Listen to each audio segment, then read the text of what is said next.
এই গল্পটা হলো 1959 সালের জানুয়ারি মাসের একটা অ্যাডভেঞ্চারাস আর ডেঞ্জারাস ট্রিপে যাওয়ার জন্য 9 জন তৈরি হয়েছিল। এই গ্রুপটা ছিল এক্সপিরিয়েন্স হাইকার আর সিকার্সের, আর তারা এমন একটা রাস্তা দিয়ে যাওয়ার কথা ভাবছিল যে রাস্তা এর আগে কেউ কোনোদিন যায়নি। আর এই ট্রিপের উদ্দেশ্য ছিল ওরাল পর্বতের মাধ্যমে নেটিভ মানসির লোকেদের অঞ্চলে পৌঁছানো। 16 দিনের এই জার্নি প্রচুর চ্যালেঞ্জিং হতো, কিন্তু তখন এমন একটা জিনিস হলো যেটা আজ পর্যন্ত কেউ বুঝতে পারেনি। যখন এই 9টা লোক হঠাৎ করে নিখোঁজ হয়ে যায়, তখন রেস্কিউ টিম এদের খোঁজা শুরু করে। আর তাদের খুঁজতে খুঁজতে তারা এমন কিছু দেখতে পায় যেটা কোনো ভয়ঙ্কর স্বপ্নের থেকে কম না। তারা দেখতে পায় বরফের এই স্তূপেতে যে তাঁবুটা ছিল সেই তাঁবুটা ছুরি দিয়ে কাটা, যেটা দেখে মনে হচ্ছিল তারা নিজেরাই ছুরি দিয়ে এটা কেটেছে আর সেখান থেকে পালানোর চেষ্টা করেছে। তাদের সমস্ত ব্যক্তিগত জিনিস, মানে তাদের জামা কাপড়, খাওয়া দাওয়ার জিনিস, সমস্ত কিছুই টেন্টের পাশে ছিল। আর তারা একটা গরম কাপড় আর জুতো নেয়নি, কিন্তু বাইরের তাপমাত্রা -13°C। আর ইনভেস্টিগেশন টিম তারপর কিছুটা দূরে যায় আর তারা দেখতে পায় দুটো মানুষের পোড়া দেহ। আর তারপর তারা আরেকটু দূরে গেলে দেখতে পায় আরো দুটো মানুষের দেহ, যাদের নির্বস্ত্র করে একটি গাছের তলায় ফেলে দেওয়া হয়েছে। তাদের পুরো শরীরে আঘাতের চিহ্ন ছিল, আর তাদের বডি দেখে পরিষ্কার বোঝা যাচ্ছিল তাদেরকে কেউ অনেক টর্চার করেছে। আর বাকি যে বডিগুলো ছিল সেগুলি অনেক দিন পর্যন্ত খুঁজেই পাওয়া যায়নি। আর আপনার এই সব শুনে মনে হচ্ছে এই সমস্ত কাজ মানুষেরই, আর এর উত্তর হলো একদমই না। কেননা থিওরি অনুযায়ী এলিয়েন আর স্নো ইয়েতি এই লোকগুলোকে মেরেছিল। আর এই কেসটা একটা ফেমাস হয়েছিল যে মানুষটা ওখানে মরেছিল তাদের মধ্যে একজনের নাম অনুযায়ী সেই জায়গার নাম ডেথলো পাস দেওয়া হয়। কিন্তু এটা কি করে হলো, আর এর পেছনে গল্পটা কি? এই গল্পটা শুরু হয় যখন ওরাল পলিটেকনিক ইনস্টিটিউট স্পোর্টস ক্লাবকে একটা 8 জনকে নিয়ে ট্রিপ অ্যারেঞ্জ করে। আর এই ট্রিপের হেড বানানো হয় ইগন ড্যাটলফকে। আর এই ট্রিপে যাওয়ার একেবারে শেষ মুহূর্তে কলেজ কর্তৃপক্ষ স্যামুয়েল জোলোতারিওকে এই ট্রিপে অ্যাড করে। জোলোতারিও 37 বছরের ছিল, আর ও বাকি সমস্ত মেম্বারের থেকে 15-16 বছরের বড় ছিল। আর জোলোতারিও ওয়ার্ল্ড ওয়ার 2 এর একজন সোলজার ছিল, আর তার পুরো বডিতে ট্যাটুতে ভরা, যার জন্য তাকে অনেক ভয়ঙ্কর লাগতো। অনেকে মনে করত সে একজন সিক্রেট এজেন্ট, আর তাকে কোনো মিশনের জন্য এই গ্রুপে যোগ করা হয়। আর ফাইনালি 23 জানুয়ারি 1959 সালে এই গ্রুপ অফিসিয়ালি তাদের ট্রিপের জন্য বেরোয়। আর একজন পার্সোনাল আর কমিউনাল জার্নাল তাদের সাথে তাদের তাঁবুতে গিয়ে দেখা করে। তাদের ট্রিপের শুরুর দিনগুলো বেশ ভালোই যাচ্ছিল, আর তাদের ক্যামেরায় এই ট্রিপের অনেক ছবিও পাওয়া যায়, যেটা দেখে বোঝা যাচ্ছিল তারা খুব খুশি। আর 28 জানুয়ারি তারা ওরাল মাউন্টেনের দিকে রওনা দেয়। কিন্তু তারপর তাদের সাথে কি হলো যার জন্য তাদের আর কোনোদিন দেখাই যায়নি। 28 ফেব্রুয়ারি থেকে 8 দিন কেটে যায়, মানে 5 ফেব্রুয়ারি যখন এই ট্রিপটা শেষ হয়ে যাওয়ার কথা, তারপরেও তাদের যখন খোঁজ পাওয়া যায়নি, তখন এই গ্রুপের পরিবারের লোক কমিউনিস্ট আর লোকাল পুলিশের সাহায্য নেয়। আর তারপর সঙ্গে সঙ্গেই তাদের খোঁজার কাজ শুরু হয়। আর তাদের খোঁজার জন্য একটা টিম সঙ্গে সঙ্গে পাঠানো হয়। এছাড়াও একটা সার্চ পার্টি পাঠানো হয় যারা লোকাল ম্যানসিদের শিকারীদের কাজ করে। এছাড়াও বহু স্টুডেন্ট, গার্ড আর সোভিয়েত সংগঠনের সেনাদেরও তাদের খোঁজার জন্য পাঠানো হয়। আর ফাইনালি 26 ফেব্রুয়ারি সার্চ পার্টি খুঁজতে খুঁজতে একটা জিনিস খুঁজে পায়, আর যেটা দেখে তারাও অবাক হয়ে যায়। তারা খুঁজে পায় এই গ্রুপের একটা তাঁবু, কিন্তু তাঁবুর অবস্থা খুব খারাপ ছিল, আর তাদের তাঁবুটা অর্ধেক বরফের তলায় চাপা পড়ে যায়। আর তাদের তাঁবুর ভেতর সমস্ত জিনিস সঠিকভাবে রাখা ছিল, আর তাদের জামা কাপড় আর জুতো, খাবার দাবার আর যাবতীয় সমস্ত জিনিসপত্র সঠিক জায়গায় ছিল। মানে বলা যেতে পারে তারা সদ্য এখানে তাঁবু খাটিয়েছিল, কিন্তু এখানে কাউকে পাওয়া যায়নি।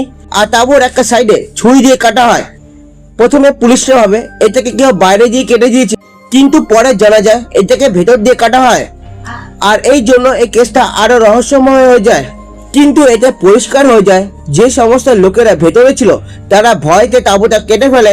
আর তাঁবু কাটার পর তারা এমন কিছু দেখতে পায় যেটা দেখার পর তারা তাদের জিনিসপত্র ছেড়েই সেখান থেকে পালায়। আর তাঁবুর বাইরে সেই সমস্ত লোকের পায়ের ছাপও পাওয়া যায়, আর তাতে পরিষ্কার দেখা যায় কেউ জুতো পরেনি, আবার অনেকে মুজোও পরেনি। আর 100 গজ অব্দি তাদের পায়ের ছাপ পাওয়া যায়, কিন্তু তারপর আর কিছু পাওয়া যায়নি। আর সেখানে একটা বড় গাছের তলায় দুটো বডি পাওয়া যায়। আর এই বডিগুলো ছিল পুরোপুরি নির্বস্ত্র। আর এই বডিগুলোকে একটা আগুনের সামনে রাখা হয়েছিল। আর এই দুটো বডির মধ্যে একটা বডির আঙুলে চিহ্ন পড়ে যায়, আর আগুনের কারণে বডির অনেক জায়গা পুড়ে যায়। আর একটা বডির মুখে একটা মাংসের ছোট টুকরো পাওয়া যায়, আর অন্য বডির চুল একদিকে পুরো জ্বলে গেছিল। আর তদন্তকারী লোকেরা তাদের বডির কাছে অনেক ভাঙা গাছের ডাল দেখতে পায়, মানে বলা যেতে পারে কোনো বড় জিনিস সেটাকে ভাঙে। আর ইনভেস্টিগেটররা তদন্ত করতে করতে আরো দুটো বডি পায়, যেটা ঢালের ওপরের অংশ ছিল। আর এই বডিগুলো দেখে ইনভেস্টিগেটররা বুঝতে পারে তারা তাঁবুর দিকে যেতে চাইছিল। আর 5 নম্বর বডিটা যে আছে সেটা তারা কিছুদিন পর পায়, আর সেই বডিটা আবার তাঁবুর দিকে যাওয়ার চেষ্টা করছিল। আর প্রত্যেকটা বডিতে অনেক আঘাতের চিহ্ন ছিল, আর সেই জন্য তাদের বডিগুলির ওপর টক্সিকলি রিপোর্ট করা হয়। আর সেই রিপোর্ট পুরো পরিষ্কার আসে, আর তাদের আশেপাশে কোনো অস্ত্র পাওয়া যায়নি। আর যে সমস্ত আঘাত তাদের গায়ে লেগেছে শুধু সেই কারণে তাদের মৃত্যু হয়েছে সেটাও না, কিন্তু তাহলে তারা মরল কি করে? আর এই সমস্ত কারণে ইনভেস্টিগেটররা কিছু বুঝতে পারছিল না। আর কিছু সময় পর বরফ গলে যাওয়ার পর একজন মানসি হান্টার সেই জায়গা থেকে 150 মিটার দূরে একটা গুহা দেখতে পায়। আর সেই গুহার মধ্যে বিছনা আর কাপড়ের টুকরো ছিল, যেগুলি পরিষ্কার বোঝা যাচ্ছিল এগুলি কাটা হয়েছে। আর এই জন্য ইনভেস্টিগেশন টিম বাকি বডিগুলো খুঁজতে শুরু করে। আর অনেক খোঁজার পর বরফের তলায় বাকি 4টে বডি খুঁজে পায়। আর সেই 4টে বডির অবস্থা খুবই খারাপ ছিল। 4টে বডির মধ্যে 2টো বডির পাঁজর পুরো ভেঙে গিয়েছিল, আরেকটা বডির ডান দিক পুরো ভাঙা ছিল, আর আরেকটা বডির ঠোঁট ছিল না। এই বডিগুলি দেখে মনে হচ্ছিল এই বডিগুলি কার অ্যাক্সিডেন্টের কারণে মারা গেছে। আর এই 4টে লোক অনেকক্ষণ বেঁচে ছিল, আর তারা বাকি 5টা বডি থেকে কাপড় কেটে পড়েছিল। আর এই কাপড়গুলির উপর হাই রেডিয়েশন ছিল, যেটা থেকে পরিষ্কার বোঝা গেছে এখানে কিছু না কিছু হয়েছিল। আর 28শে মে 2019 এই ইনভেস্টিগেশন বন্ধ করে দেওয়া হয়। আর বলা হয় থাকে এটা একটা মার্ডার, কিন্তু একটা সন্দেহ থেকেই থাকে কোনো মানুষকে এরকম মারতে পারে। আর এরপর এদের মৃত্যুর পেছনে অনেক থিওরির কথা বলা হয়েছে। অনেকে বলে হার্ট রেট বা এইরকম ধরনের কোনো অস্ত্র দিয়ে এদের ওপর আক্রমণ করা হয়েছে। আবার অনেকে বলে একটা উল্কাপিণ্ড এদের ওপর এসে পড়ে আর যার জন্য তাদের মৃত্যু হয়েছে। আবার অনেকে বলে এক গ্রুপ ইয়েতিরা এদের ওপর আক্রমণ করেছিল, কিন্তু সেই গ্রুপ ছাড়া আর কারোর পায়ের ছাপ সেখানে পাওয়া যায়নি। তাই এই ইয়েতির গল্পটা গুজব বলে মনে করা হয়। আসলে হাইকার্সরা যেখানে যাচ্ছিল সেই জায়গাকে ডেড পাস বলা হয়। আর সেই জায়গায় সেখানকার লোকাল লোকেরা যেতেও ভয় পেত। আর এদের মৃত্যুর পেছনে সব থেকে যে পপুলার থিওরিতে আছে সেটা হলো সোভিয়েত ইউনিয়নের একটা সিক্রেট অস্ত্রের টেস্টের জায়গায় এরা চলে গেছিল। আর মনে করা হয় একটা মিসাইলের লঞ্চের কিছুটা ভুল হয়ে যায়, আর এই মিসাইলের অংশটা বরফের সাথে তাদের তাঁবুতে এসে পড়ে। আর অনেকে মনে করে সোভিয়েত ইউনিয়নের টেরিটরির লোকেরা তাদেরকে মেরে ফেলেছে, কেননা তারা এমন কিছু দেখে ফেলেছিল যেটা তাদের দেখার কথা ছিল না, এই জন্য তাদের মেরে ফেলা হয়েছিল। 2019 সালে এই কেসটা আবার রিওপেন করা হয়। আর তারপর কিছু লজিক্যাল থিওরি তাদের সামনে রাখা হয়। প্রথম থিওরিতে বলা হয় এই দুর্ঘটনাটা ধসের কারণে হয়েছে, কেননা হাইকার্সরা খোলার সকাল নামে একটা জায়গায় তাদের তাঁবু বিছিয়েছিল। আর এই প্রকার ধসের থেকেই তাদের শরীরে যে সমস্ত চোট লেগেছিল সেই সমস্ত চোট হতে পারে।